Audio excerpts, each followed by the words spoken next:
तथागत, कुछ कहूं? आपका भिक्षु बनने से पहले मेरा और देवदेव का एक रिश्ता था, ज्येष्ठ और अनुज का। पर आज उनके व्यवहार देख मेरे मन में बड़ी ग्लानि उत्पन्न हो रही है।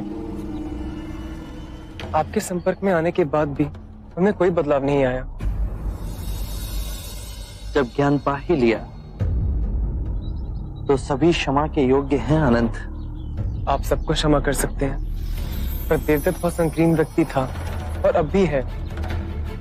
मुझे भय है कि जब से आपने भिक्षुओं के बीच उनकी निंदा करी, वो आपसे किसी प्रकार का प्रतिशोध अवश्य लेगा। और बदला लेने का उसका सिर्फ एक ही मार्ग है, संघ को विभाजित करना, जिससे आपके मन को पीड़ा हो।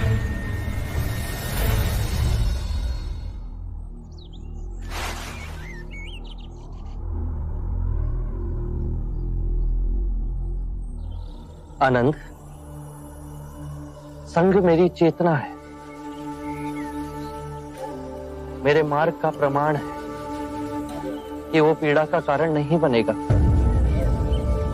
भिक्षुओं के सामने देवदत्त की आलोचना करने का मेरा एक ही कारण था कि मैं ये स्पष्ट रूप से कहना चाहता था कि मैंने देवदत्त को मेरा या संघ का कोई भी उत्तरदायित्व नहीं सौंपा है, और उसके पश्चात भी यदि देवदत्त कोई भी कृत्य करता तो वो केवल उसका दोष होगा।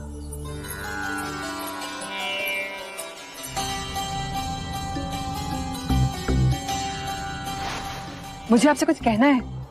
वो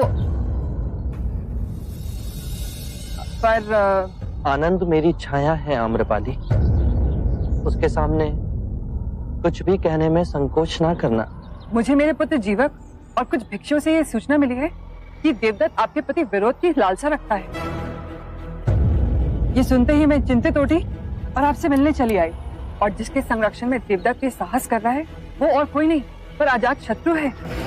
अजात शत्रु आपका प्रभाव कम करना चाह रहा है और देवदत्त आपका स्थान ले आध्यात्मिक गुरु बनना चाह रहा है। ये दो स्वार्थी मिलकर षड्यंत्र रच रहे हैं आपके विरुद्ध। यही भय था मेरा तथागत। भिक्षु देवदत्त अच्छा वक्ता है, उसने कई भिक्षुओं को दीक्षा दी और सब उनसे बड़े प्रभावित भी हैं, उनका सम्मान करते हैं। आप सत्य कह रहे हैं। मैंने तो यहाँ तक सुना है कि देवदत्त आपके साधना मार्ग पे प्रश्न खड़े कर रहा है और आपकी साधना में त्रुटियां निकाल रहा है। आपके मार्ग को संशोधन का नाम देकर हर स्थान में भिक्षुओं को उकसा रहा है और कहता है कि आपकी सिखाने की प्रक्रिया आजकल के युवाओं के अनुरूप नहीं। जब जब संसार में स्वार्थ का विष फैलाया जाता है तो सदैव युवा वर्ग की आड़ में ही स्वांग रचाया जाता है। युवा जो बुद्धिहीन है, विवेक जिनके अंदर अभी जागा नहीं, और इस धूर्तता में अजात शत्रु देवदत्त का सहभागी है। अजात शत्रु ने गैसेसा वन भिक्षा में देवदत्त को दिया, भोजन और जल की व्यवस्था भी की। सैकड़ों भिक्षु जुड़ गए हैं। वो आपके संग में फूट डालकर एक दूसरा संघ बनाने जा रहे हैं। बुद्ध, आपके उपदेश का समय हो गया है। मैं आज्ञा चाहती हूँ। आपके लिए बहुत चिंतित, बहुत भय हो रहा है। जीवन का रहस्य है भय से मुक्त होना। कल क्या होगा किसी को नहीं पता। मेरा क्या होगा, तुम्हारा क्या होगा। आम्रपाली, किसी पर भी निर्भर ना होना। जब तुम भय को अस्वीकार करोगी तो तुम्हें पूर्ण मुक्ति मिलेगी।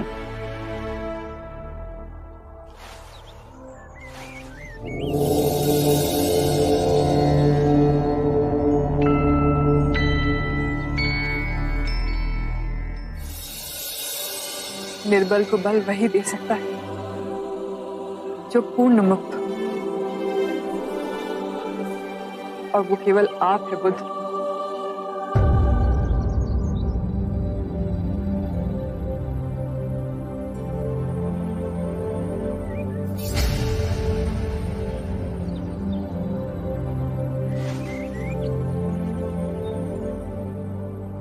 आज राजगृह से बहुत लोग आए हैं, अन्य सभा स्थलों से भिक्षु भी आए हैं। कोई प्रश्न या चिंता आप बुद्ध के समक्ष रखना चाहते हैं?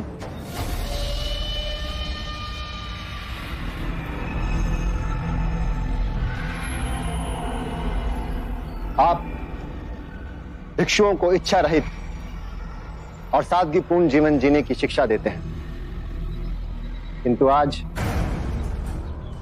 आपके 5 नियमों में मैं कुछ संशोधन करने का प्रस्ताव रखना चाहता हूं, जिससे हम सभी भिक्षुओं के सादगीपूर्ण जीवन की प्रतिबद्धता और दृढ़ हो सके।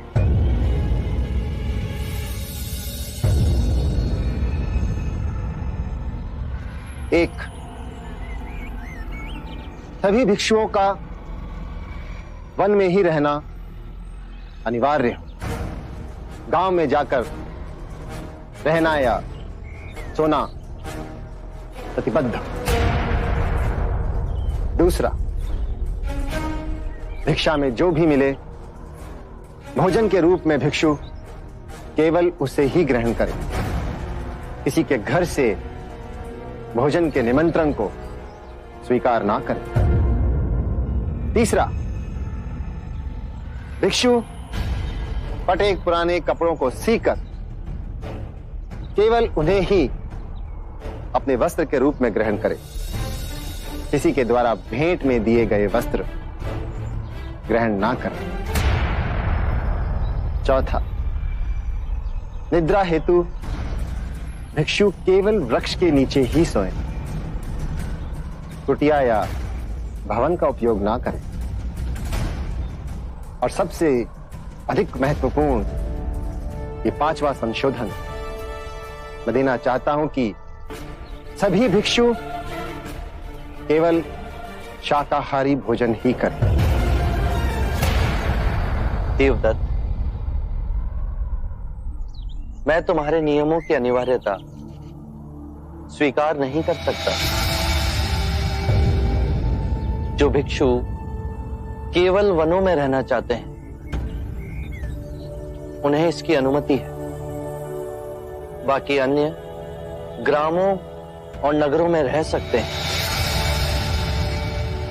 जो भिक्षु केवल भिक्षाटन द्वारा भोजन करना चाहते हैं वो उपासकों के निमंत्रण को अस्वीकार कर सकते हैं। अन्य को स्वतंत्रता है कि वो उपासकों के निमंत्रण को स्वीकार कर सकते हैं।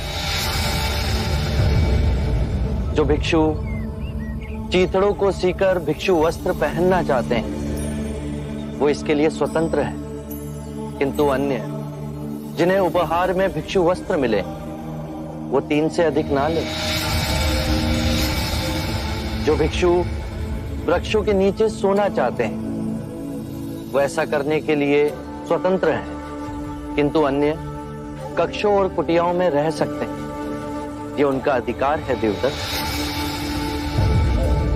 जो भिक्षु शाकाहारी भोजन करना चाहते हैं उन्हें इसकी अनुमति है, किंतु अन्य जो मांसाहारी ग्रहण करना चाहते हैं वो मांसाहारी ग्रहण कर सकते हैं, किंतु उनके भोजन के लिए किसी भी जीव की जीव हत्या नहीं की गई हो।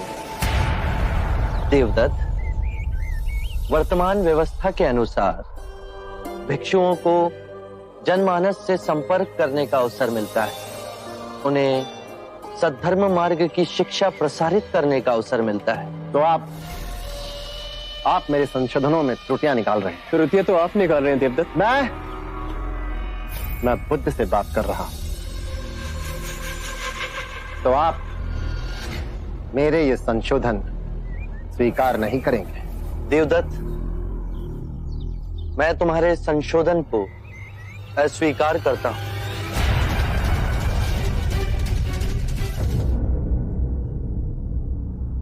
भिक्षु देवदत्त,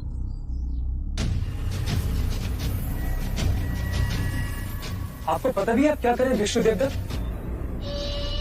बड़े भाई से ऐसे बात करते हैं? आनंद, मनुष्य बड़ा अपने कर्मों से होता है, और बड़े भाई जैसा कौन सा कार्य कर रहे हैं आप? आप पद भ्रष्ट हो तो क्या हमको भी पद भ्रष्ट करोगे? मैं तो इस नई पीढ़ी को एक नई दिशा दे रहा हूं, एक नई सोच। ये क्या बात है? यदि आप बुद्ध के समक्ष अपने मन की बात रखेंगे तो बुद्ध का अपमान हो जाएगा। बुद्ध आपके मान सम्मान से बहुत ऊपर है। फिर भी माननीय देवदत्त के 5 नियमों को बुद्ध ने ठुकराया। क्यों? क्योंकि बुद्ध के नियम से अधिक कठोर है देवदत्त के नियम। जैसे सांसारिक रहते हैं वैसे भिक्षु रहेंगे तो सर्वनाश नहीं होगा। संसारिक और परम सत्य के बीच बुद्ध का ज्ञान ही द्वार है। यदि संसारिक की अवहेलना की तो न जाने कितने सारे मनुष्य परम ज्ञान से वंचित रह जाएंगे। ये आप समझ नहीं पा रहे। बड़े कोमल हो गए, लेकिन ध्यान रहे तपश्चर्य बड़ा कठिन है, कठोर। और हम सब इसी कठोर राह पे आगे बढ़ रहे हैं।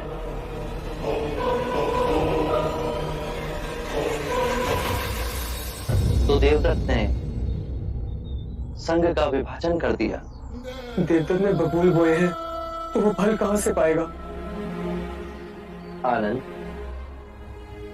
जब तुमने ये समझ ही लिया तो मन में उद्वेग क्यों? अब हम जहां भी जाएंगे तो मुक्ति के मार्ग की नहीं, संघ के विभाजन की चर्चा होगी। धर्म के मार्ग का उल्लंघन किया है देवदत्त ने, संघ का विभाजन किया है देवदत्त ने। बुद्ध, आज आप ये घोषणा कर दें कि देवदत्त हमारे संघ का सदस्य नहीं रहा, वो पथभ्रष्ट हो गया है।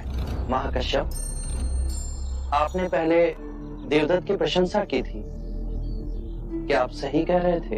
हाँ बुद्ध, मैंने प्रशंसा की थी, लेकिन वो प्रशंसा उसके तप, सदाचार और व्यवहार के लिए थी। और अब आप देवदत्त की निंदा कर रहे हैं, क्या ये सत्य कह रहे हैं? हाँ बुद्ध। बस मुझे यही जानना था। जो हो, सर्वप्रथम सत्य का साथ मत छोड़ना। तो कल प्रातः ही हमारे समस्त भिक्षु ये घोषणा कर देंगे कि देवदत्त पथभ्रष्ट हो गया है, अब वो हमारे संग में नहीं रहा। आप दोनों इतने चुप क्यों हैं?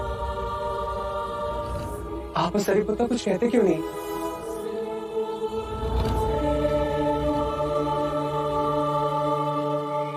बुद्ध, मैं और मुगलाना देवदत्त के संग में जा रहे हैं।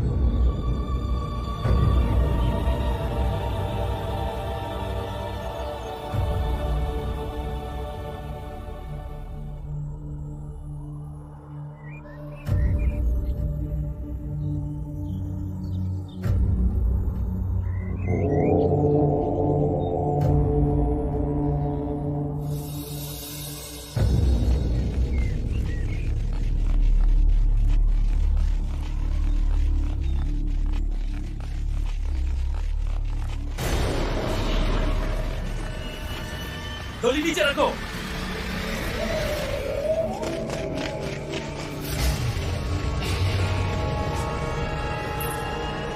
देवी आम्रपाली, वैशाली के राजा का हमें आदेश है कि जैसे ही आपकी डोली वैशाली की सीमा में पहुंचे, आपको बंदी बनाकर उनके सामने ले जाया जाए। बंदी बना ही रहे हो तो अपराध भी बताइए। आप पर देशद्रोह का आरोप है। आपने वैशाली के परम शत्रु मगध नरेश अजात शत्रु को शरण दी और अजात शत्रु की सच्चाई जानने के बाद भी आपने उनसे संबंध रखे।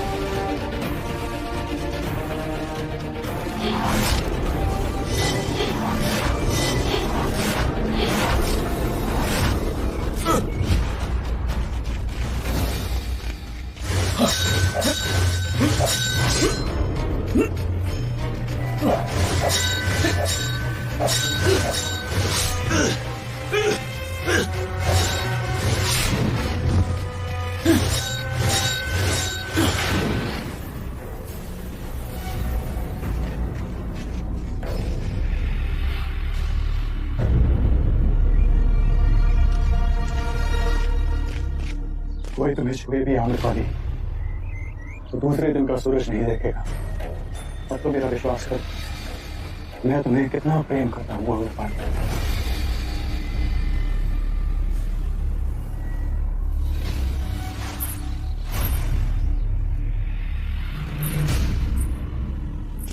ये क्या आम्रपाली, अपनी जान पर खेलकर मैंने तुम्हारी जान बचाई और तुम चलो मेरे साथ, मैं आज तुमसे विवाह करूंगा।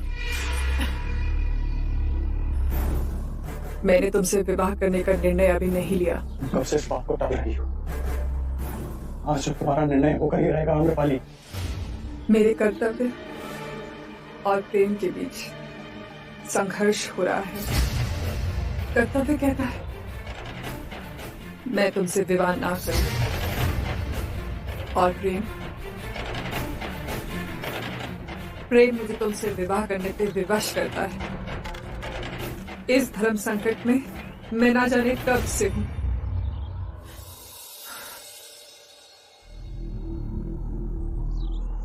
पर अब मेरे सामने सब स्पष्ट हो गया है। मैं अधीर हो रहा हूं आम्रपाली, शीघ्र बताओ क्या है तुम्हारा निर्णय आम्रपाली? बुद्ध कहते हैं कि भय से मुक्त हो जाओ। भयभीत होके ये मत सोचो कि कल क्या होगा, मेरा क्या होगा। किसी पे निर्भर मत रहो। और जब भय को अस्वीकार करोगे तो संपूर्ण मुक्ति मिलेगी। और तुम्हारे पास सिर्फ एक ही शक्ति है अजातशत्रु, भय की। तुम्हारा नाम सुनते ही लोग भयभीत हो जाते हैं, कांपने लगते हैं। आज कितने निर्दोषों को तुमने मृत्यु के घाट उतारा है। ये सब मैंने तुम्हारे प्रेम के लिए किया है आम्रपाली। प्रेम का नाम मत लो। तुम्हारे मुंह से ये शब्द अच्छा नहीं लगता। कुछ ही क्षणों में तुमने कितने परिवारों को उजाड़ दिया है, कितनी औरतों को विधवा किया है, कितने बच्चों को अनाथ कर दिया तुमने। ये चारों ओर बिखरे शवों का बोझ लेकर मैं तुमसे विवाह ना कर सकूंगी। तुमने मेरी शांति छीन ली है, मुझे अपने पापों का भागीदार बना दिया है। चले जाओ यहां से, चले जाओ।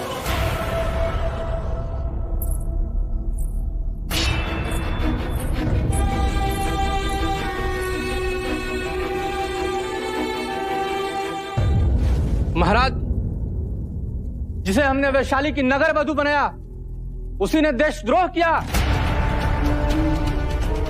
महाराज, युद्ध में घायल मगध नरेश अजातशत्रु को इसने अपने घर में छुपाया। उसकी चिकित्सा के बहाने पर उसे वैशाली के सारे भेद बताए। ये अब भी अजातशत्रु से मिलती रही है महाराज। आम्रपाली, क्या ये आरोप सत्य है?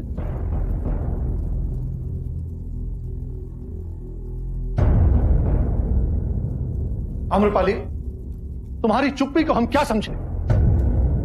इन आरोपों को तुम स्वीकार करती हो या उनका खंडन करती हो? मुझ पर जो आरोप लगे सब सच है। क्या कह रही है? महाराज, कितनी निर्लज है ये, भरी सभा में अपना अपराध कबूल कर रही है।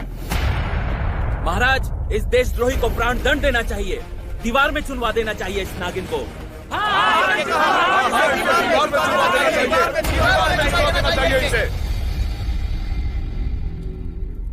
आम्रपाली, ये सुनकर हमें बहुत कष्ट हुआ। वो क्या कारण था जिसके लिए तुमने वैशाली के साथ ऐसा विश्वासघात किया? महाराज, मैं जो वैशाली पर अपनी जान छिड़कते आज अपराधी बन इन सब की घृणा की पात्र बन गई। सबकी आंखों में तुम्हें दोषी ठहरा दी गई। नहीं आम्रपाली, जब तक दोष सिद्ध ना हो कोई तुम्हें दोषी नहीं मान सकता। तुम्हें जो कहना है कहो। मैं बुद्ध की अनुयायी हूं और बुद्ध ने कहा है कि कोई भी जीव, प्राणी या मनुष्य घायल अवस्था में मिले तो बिना किसी भेदभाव के उसकी सेवा करनी चाहिए। मेरे महल के बाहर एक सैनिक घायल पड़ा था। उसके शरीर पर वैशाली के सैनिक के पोशाक थे। मुझे नहीं पता था उस व्यक्ति की वास्तविकता क्या है, और उपचार करते करते मुझे उससे प्रेम हो गया। पर मैंने उसे ऐसा कोई भेद नहीं बताया जिससे वैशाली को किसी भी प्रकार की हानि हो। हम ये बात मानते हैं कि तुमने जानबूझ के वैशाली के शत्रु को शरण ना दी, परंतु जाने या अनजाने तुमने घोर अपराध किया है।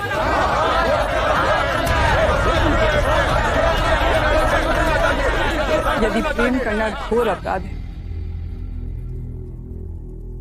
तो इस पूरे दरबार में सब दोषी हैं।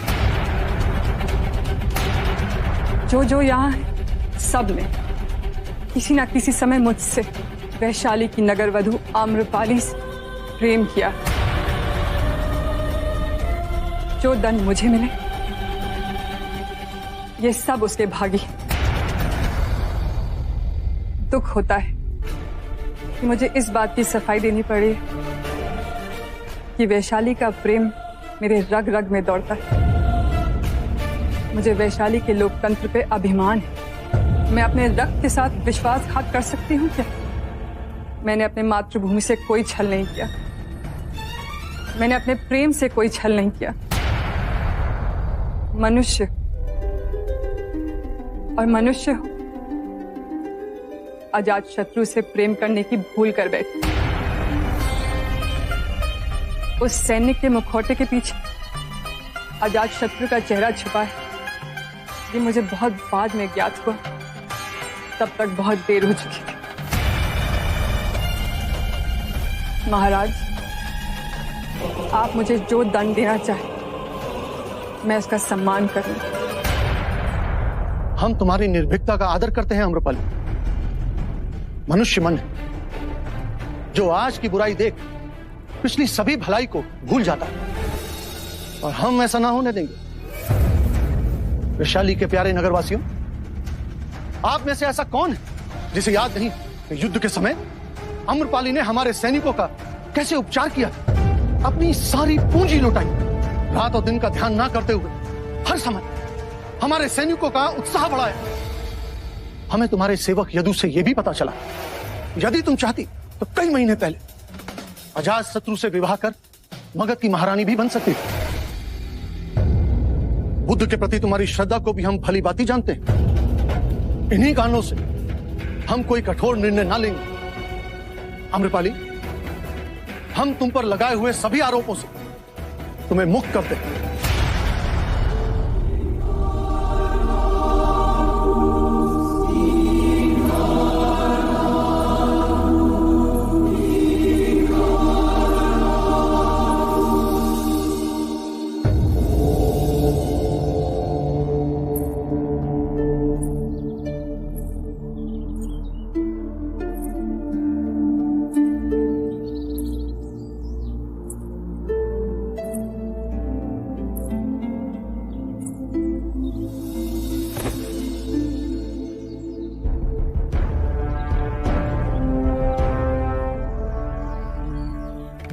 क्या इन चरणों में मुझे स्थान मिलेगा?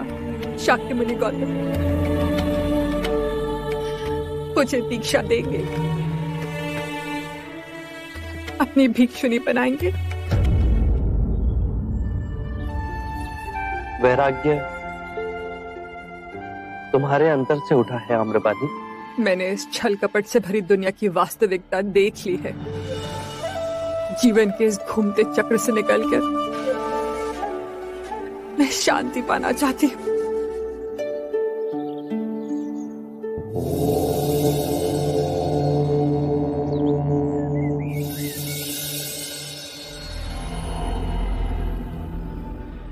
गुरुदेव, सारीपुत्र और मोगलाना आपके भिक्षुओं को उपदेश दे रहे हैं। सारीपुत्र और मोगलाना बुद्ध के दाएं और बाएं हाथ हैं। आपको इन पे अधिक विश्वास नहीं करना चाहिए। क्या पता ये आपके भिक्षुओं को तोड़ के वापस ले जाएं। बुद्ध के रूढ़िवाद से तंग आकर सारीपुत्र और मोगलाना हमारी शरण में आए हैं गोगालिक। और सच कहूं तो इनके आने से मुझे बड़ा आराम मिला है। कम से कम हर रोज उपदेश देने का बोझ तो मेरे सर से उतर गया।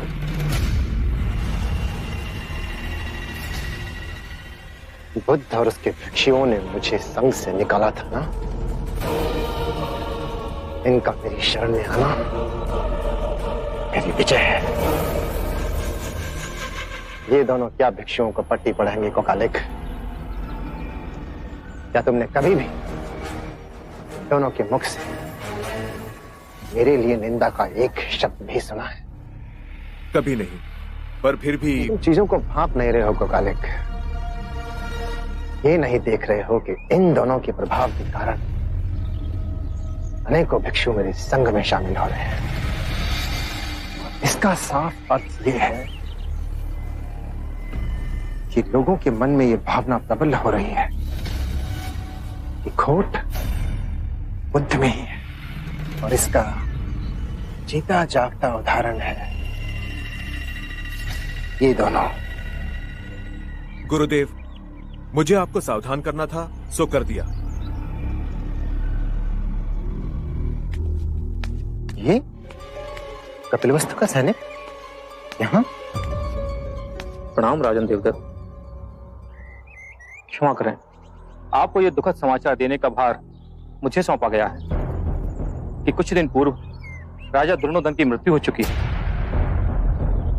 और उनकी मृत्यु के पश्चात महारानी मंगला का स्वास्थ्य दिन प्रतिदिन गिरता गया है। अपने अंतिम समय में एक बार आपसे मिलने की इच्छा रखती हैं और आपसे मिलकर आपको कुछ बताना चाहती हैं, इसलिए शीघ्र आपको मेरे साथ कपिलवस्तु चलना होगा। हाँ, हम अवश्य चलेंगे इसी समय।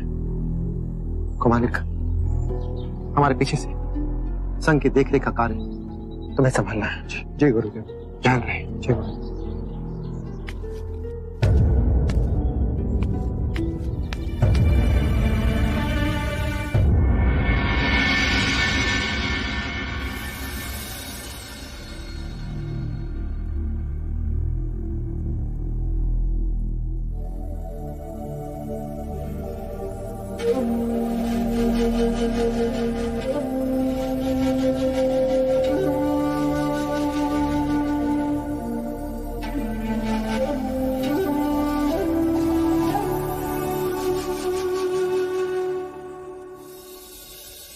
माँ,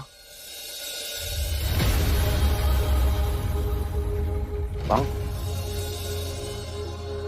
माँ देख। कौन? माँ, मैं तेरा देव। माँ,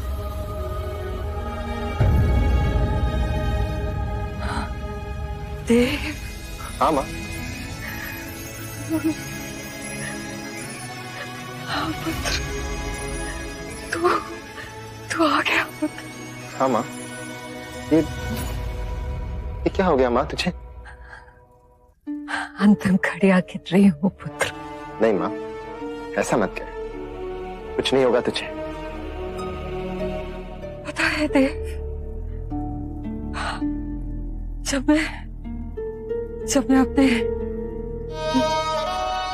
अपने जीवन के पुराने पन्नों को पलट कर देखती हूँ तो सिवाय ग्लानि और पश्चाताप के मुझे और कुछ नहीं दिखता। वो माँ, मैं कुछ कहना चाहता था तुझसे। नहीं पुत्र, आज मुझे बहुत कुछ कहना है। आज मेरा ये दशा तू देख रहा है ना, मृत्युशैया पे अकेली हूँ, कोई नहीं है। बस ये पुत्र मेरा दंड है, मेरे कर्मों का दंड है। देव, मेरे एक प्रश्न का उत्तर देगा तू? हाँ माँ, पूछ ना।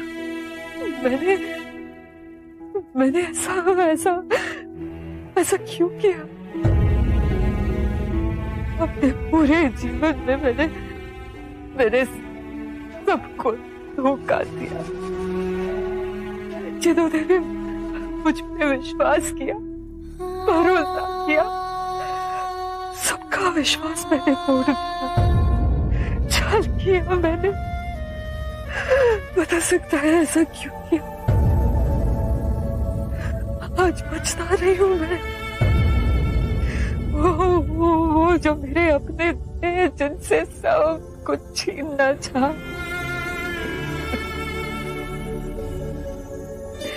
वो सब कुछ त्याग कर चले गए। नहीं माँ, तू ऐसा कहे कि अपना जी छोटा मत कर। क्यों दुख देती है अपने आप को? दुख बोया तो सुख कहां से पाऊंगी?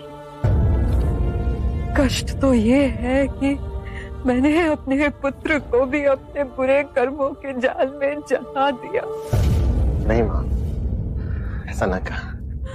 पर देव, मेरी एक बात सुन। मुझे भिक्षु से पता चला कि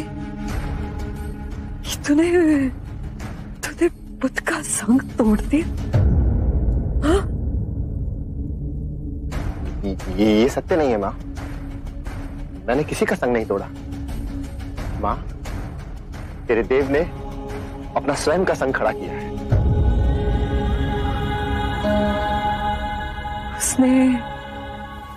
उसने सब कुछ त्याग दिया।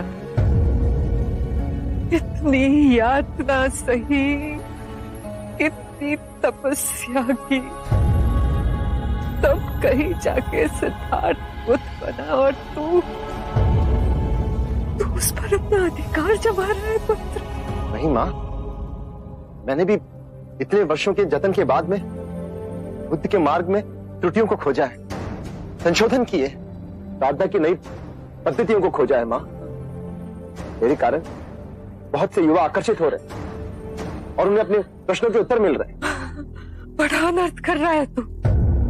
साध धर्म का मार्ग उन्होंने खोजा, उनके कारण आज तू त्रुटियां खोजने में समर्थ हुआ। देव, सावधान हो जा।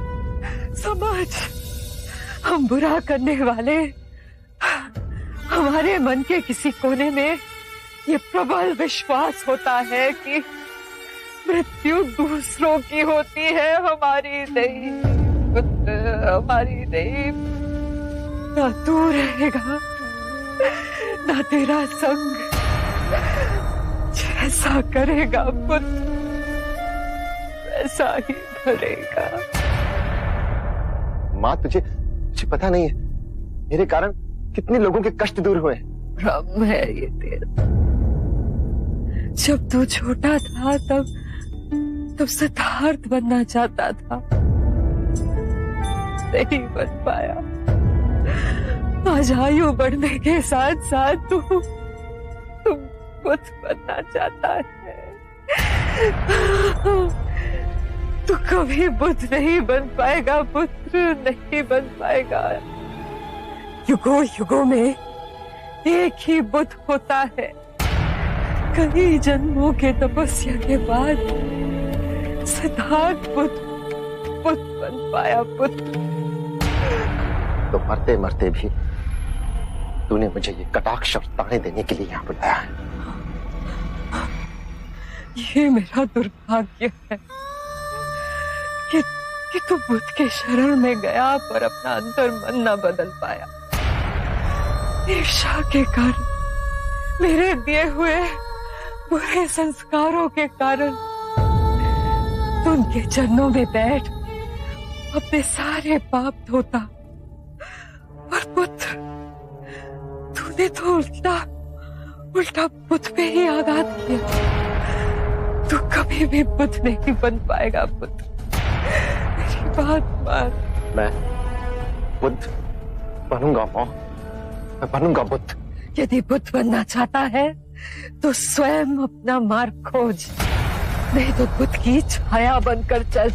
मुक्ति का द्वार स्वयं तेरे अंतर मन में खुल जाएगा। प्रतिष्ठा के पीछे मत भाग पुत्र, क्षणभंगुर है।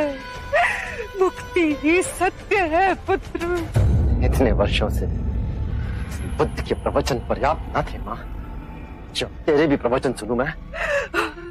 उनसे क्षमा मांग पुत्र, उनके शरण में जाओ। ये कदापि न होगा। यदि तूने मेरी ये अंतिम इच्छा पूरी न की तो ये हम दोनों के लिए अच्छा ना होगा। हाँ, तू मुझे अग्निदान नहीं देगा और मेरे पुत्र के हाथों अग्निदान न मिलने के कारण मेरी आत्मा भटकेगी पुत्र।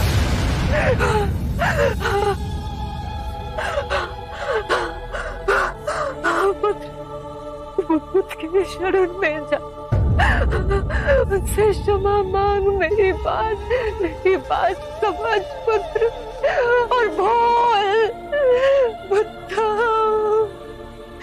शरणम गच्छ।